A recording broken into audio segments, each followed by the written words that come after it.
Humboldt County in 2016 and instantly fell in love with the biodiversity of its dunes, forests, and wetland ecosystems. She graduated in 2019 with a BS in wildlife management and conservation biology. Daisy started working for Friends of the Dunes as the education coordinator in 2019 and now works as the outreach manager. So Daisy, if you'd like to come on board and show us what you got. Yeah, so hello everyone. Let me try to share my screen. Okay, so can everyone see that? Looks great, yes. Okay, awesome.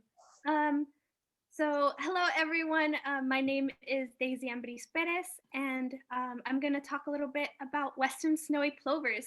So this is part of our Share the Beach program with Friends of the Dunes, and we are part of a Recovery Unit 2 outreach subcommittee. So this subcommittee encompasses people from the U.S. Fish and Wildlife Service, the National Park Service, the BLM, and also people from HSU. So it's a lot of people collaborating to teach people about snowy plovers. So just a quick disclaimer, I am in no means a snowy plover expert or biologist. So yeah, so if Mark Caldwell, if you're out there, he's my old HSU professor. If you're out there, I'm sorry if I mess up on something. So yeah, so Western snowy plovers, Charadrius novosus novosus.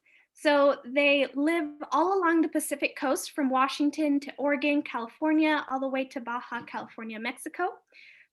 This species was listed as federally threatened under the Endangered Species Act in 1993.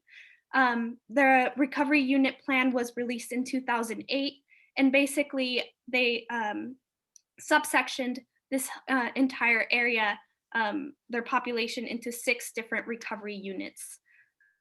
Roughly 2,217 breeding age adults are left in 2019. So a little bit about their history. So about the history of snowy plover, Humboldt County is part of the recovery unit number 2.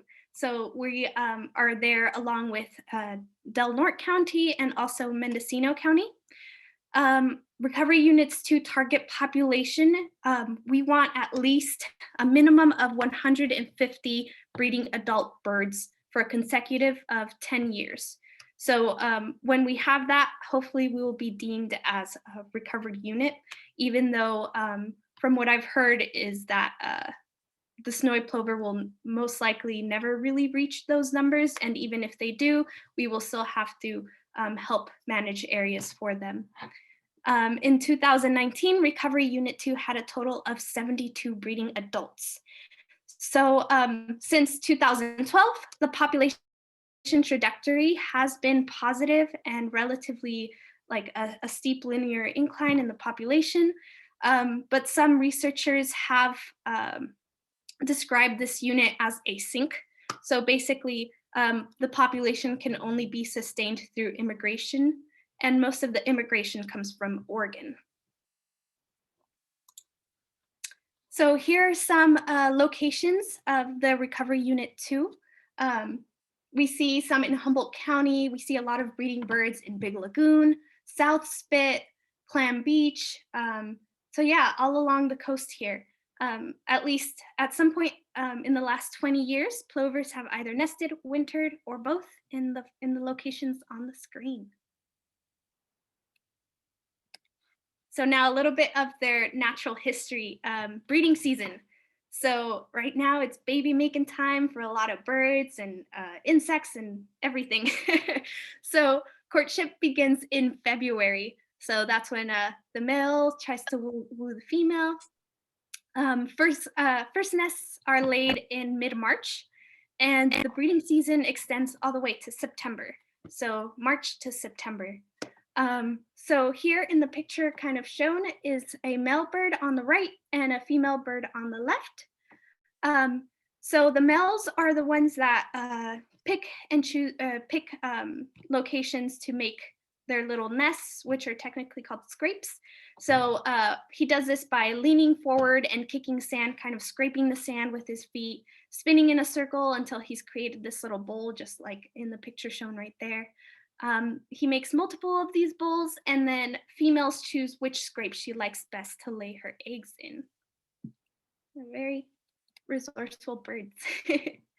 So in the nest, typically females lay 3 eggs, sometimes 2 and 4, but typically 3. Egg laying can take up to 5 days for a clutch of 3, with like a day in between of rest. And incubation does not begin until all eggs are laid. So because incubation does not begin until all eggs are laid, they do synchronous hatching, so they kind of hatch around the same time. And incubation lasts for 28 days. So here on the screen, I just have examples of snowy plover nests. So most of the time they nest in open sand. Sometimes, depending on where they are at the beach, if they have little pieces of wood to camouflage their eggs, they will use that. Sometimes they might even lay a nest in driftwood to kind of blend in. And their eggs are very spotted, so they really blend into the sand. They're really good at camouflage. Yeah, and also the female typically incubates for 70% of the time, with the male incubating at night. And here's just a really cute picture of some snowy plovers incubating their eggs. They're like 5 to 7 inches, so they're really cute little cotton balls. Really hard to see. So chicks, again, the chicks are really cute little cotton balls, and they're spotted, so they're easy to camouflage in the sand. Chicks are precocial, meaning that they are born with down feather. They can open their eyes and walk within a few hours of birth. They hatch with fully grown legs. So this makes bird banding or banding them much easier because they don't outgrow the band. So banders can band them as soon as they hatch. So they can't fly for another 30 days after they're hatching. So they typically rely on their father. So once the chicks hatch, the mom bird takes off to start another family, and the male stays to raise their chicks. So he's #1 dad. So during the 30 days that the birds can't fly, the chicks can't fly, they need their dad for protection, to keep them warm, to show them where to feed, to teach them how to be a little snowy plover. So there's a lot of predation on snowy plover chicks. Males do this display, they call it the broken wing display. So if males, if they see a predator fly over, they typically display the broken wing, and they distract the predators away from the vulnerable chicks. So again, they're very, very well camouflaged. It's very hard to see, but here's one right there, and here's another snowy plover. So plovers are big foragers. They're visual foragers. So they have these big eyes that help them look for insects and invertebrates in the beach. So they mostly eat in the beach rock. So this is where you see a lot of kelp and seaweed kind of wash up on shore. It's that line of kelp. And what they eat is little invertebrates, such as these beach hoppers. So they use the run, I think it was called the run, stop, and peck method. So you might see them scurrying around at the beach, and then they randomly stop, peck for some food, then run around. They're really cute when you see them out in the beaches. So reasons for their decline, a lot of human factors. So that includes modification and loss of habitat, bringing in invasive species, and also predation. So the main predators of the snowy plovers here at the Recovery Unit 2 are corvids, more specific ravens. They eat both the eggs and the chicks, and the habitat loss is the main reason for their decline here. So their primary habitat degradation is basically a bunch of European beach grass. If you go out here at the dunes, you just see rows and rows of European beach grass, and it has impacted the dune system in Recovery Unit 2 the most. However, yellow bush lupin and ice plant are also invasive species that degrade this habitat. They eliminate places where snowy plovers can nest. They take over those areas, and also they provide cover for predators, for snowy plover predators. And here we see some CCC members doing some restoration. So thanks to the CCCs, we have a lot of our dunes restored, like Lanfear. So to help improve plover nesting habitat in Little River State Beach, there is a huge effort. Basically, they bulldozed a lot of this area. They buried a lot of the European beach grass, did a massive cleanup of that area. And this is what it looked like in 2013. So if you go there now, you see a lot of the area is restored. And thankfully, snowy plovers have gotten back to that area to nest. Somewhere else that we see a lot of restoration efforts is in Mike Thompson Wildlife Area, South Spit, Humboldt Bay. And here they removed a lot of the invasive vegetation. They reduced the number of predator perches, so places where ravens can perch and look for little chicks, and they added oyster shells to 12 acres of the land. So these eggshells, they help, oyster shells, they help camouflage the chicks and the eggs a little bit better. So we've seen a lot of success with the oyster shells. And South Spit now is one of the most productive breeding sites in the whole Northern California. So this area produces more than 50% of the snowy plover fledglings in 2018. So human factors besides the invasive species. I know humans, most likely, we don't want to hurt snowy plovers, but some of our activities at the beaches do tend to hurt them. For example, when we ride horses in areas where they breed, we might not be able to see a nest from up on top of a horse. If people ride offshore vehicles around the areas where they nest, you might not be able to see them because they're so cryptic. For example, like right here, this nest was almost hit by a truck. Dogs are also big contributors. So basically, dogs, even though they might not chase the bird, they might scare the bird away, and the bird might leave, stop incubating their eggs, leave off the nest, and sand can blow over the eggs. And lack of incubation can negatively affect the chick development in the egg. Kites, they might look like scary predators. You know, if you see something flying overhead, they might run away to hide from the predators. So a lot of things can leave the nests kind of vulnerable. A lot of our activities, even floating litter might look like a predator, so they might scurry off from the incubation. Predators. So predation was the #1 cause of nest failure in 2019, causing 17% of the nests to fail in Recovery Unit 2. Again, corvids and ravens are the most common predator here in this area. A lot of our trash attracts these unwanted predators. So if you go to the beach, make sure that you clean up after yourself.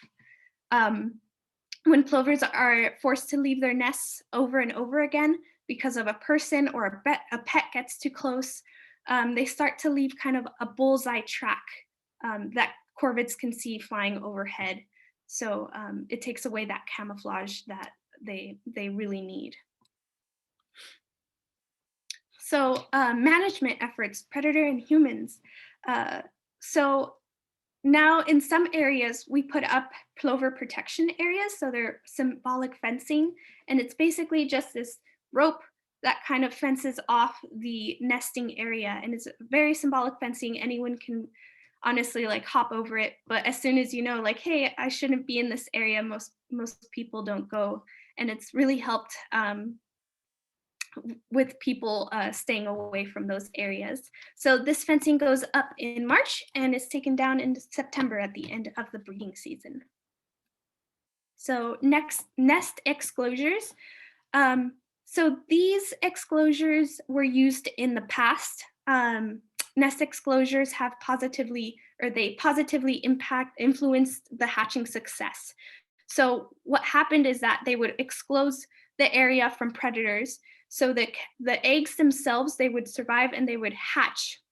But then as soon as they would hatch, the chicks would come out of those nesting exclosures, and then they were ready for the picking. So unfortunately, although it positively influenced the hatching success, it negatively affected the chick survival.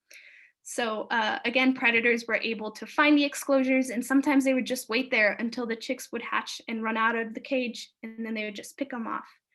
So this would also trick breeding snowy plovers to believe that they had a successful breeding season, when in reality their chicks were killed, and they would come back to these areas over and over again. And that would lead ravens, or really intelligent, that would lead them to know that, hey, this is the area where you can find delicious food.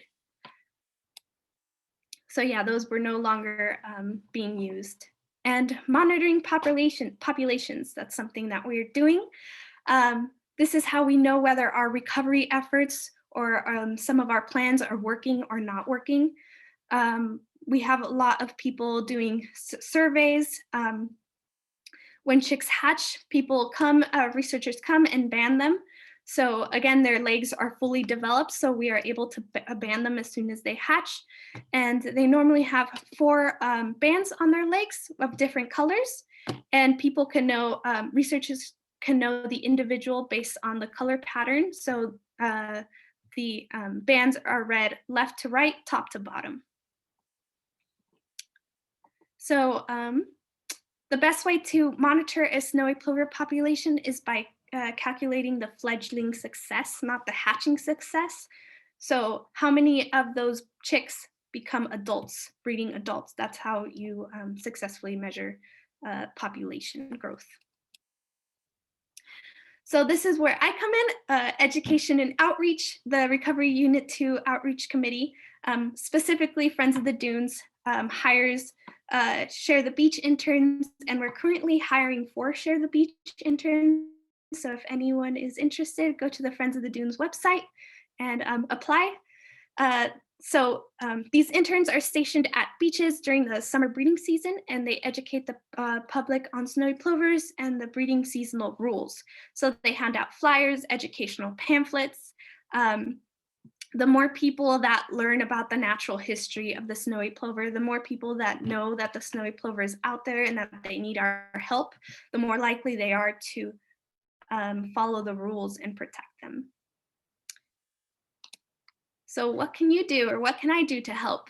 Follow the exclosure, the temporary fencing. So make sure you stay away from their habitat, from their nesting areas. Make sure you pick up after your trash, leash up your dog in nesting areas.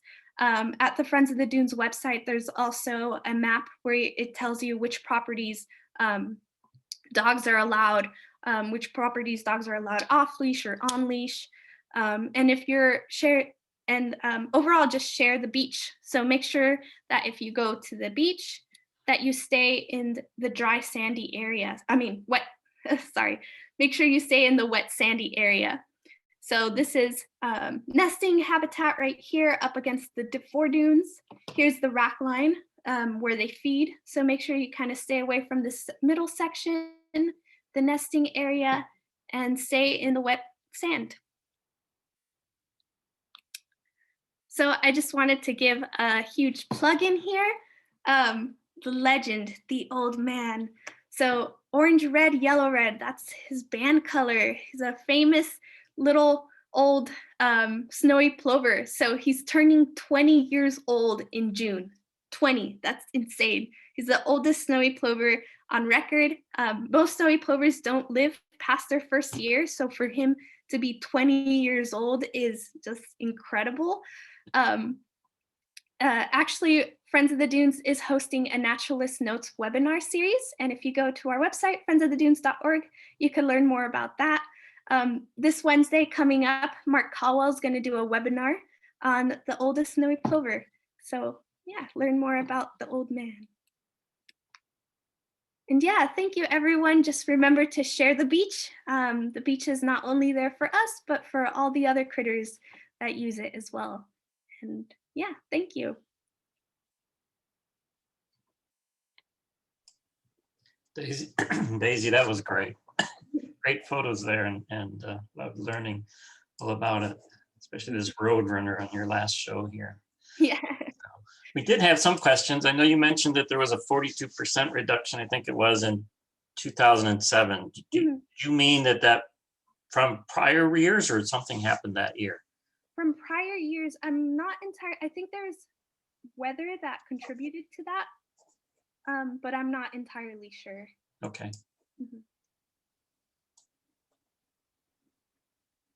And another question, since the dad bird incubates mostly at night, Mhm. how does this mean the female feeds in the dark? I believe so. Okay. Yeah, again, I apologize. I'm not So that's okay. And I'm Rob a biologist. or someone else, feel free to jump in. So what type of predator perches on Little River Beach were removed? From what I know, they were like certain light posts and just overall driftwood that people would stand up as well. And if, Yeah, okay.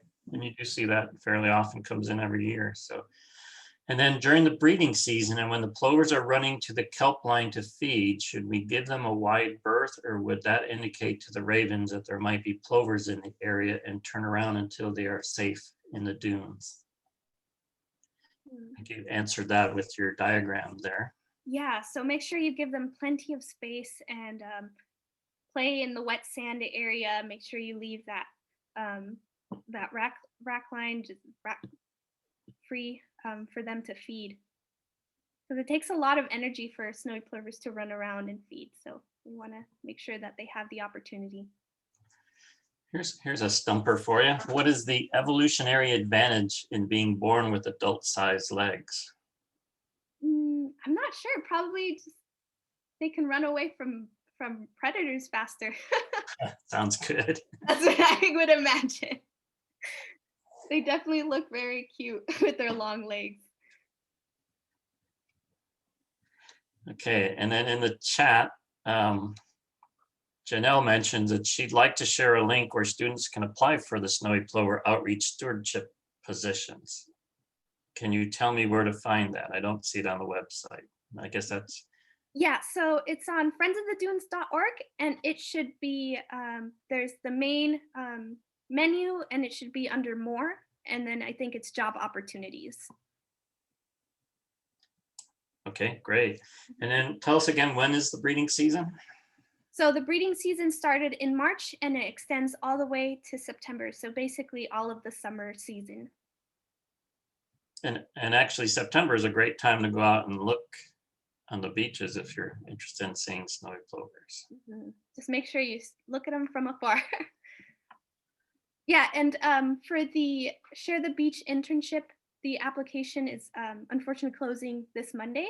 So I believe it's April 19th by midnight. Okay, good to know. Mhm.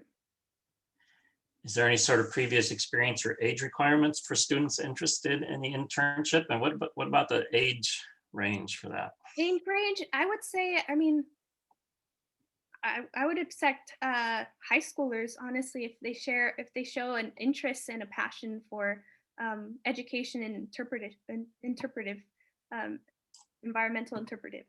Sorry. But yeah, if they show a passion for teaching people and snowy plovers. Great. Yeah, and my email is on the website, and that's where you would email the resume to. And in the chat, you have the website and the job opportunities posted. So just showing it did that. So, okay, well, great. Any other questions or comments?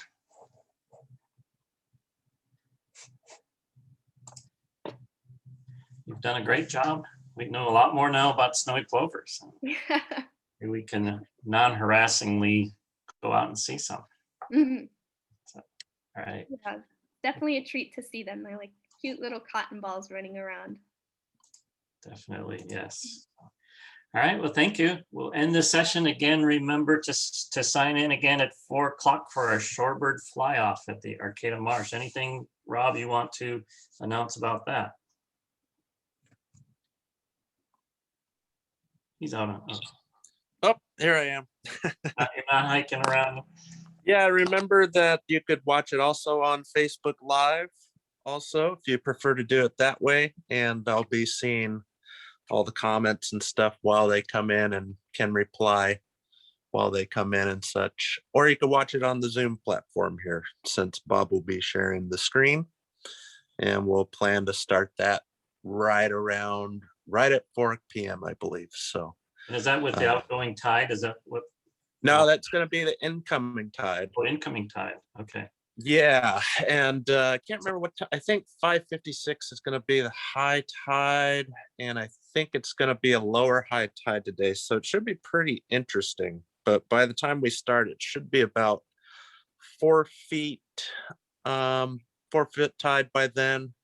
And that's kind of right around the time where the mud flats start getting really covered up. So we should be able to get some good views of shorebirds flying around in large flocks and such. And hopefully we'll get a nice diversity of species. And more godwits than you saw this morning. Yes, more than one godwit. All right. Yes, I won't guarantee anything, but we'll plan hopefully to see more than one godwit. All right, great. Well, we'll see everybody then. All right, see you guys then.